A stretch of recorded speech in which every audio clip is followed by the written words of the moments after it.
how to find the Subway nutrition information. Hey everyone, welcome back to the channel. If you are new here, don't forget to hit the subscribe button and turn on the notification bell to not miss any updates.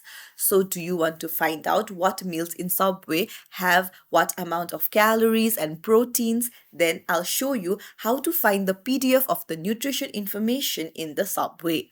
So, let's dive right in. Open up any browser and then head over to subway.com. Then scroll down to the bottom. So there you'll find nutrition option. Tap on it.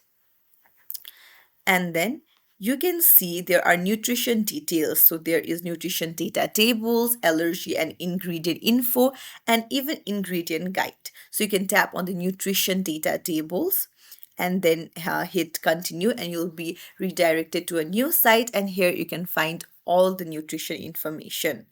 So you can just zoom it and then view all the information. So there you go. If you found this tutorial helpful, don't forget to like the video and subscribe to our channel for more tips and tricks. Thank you for watching.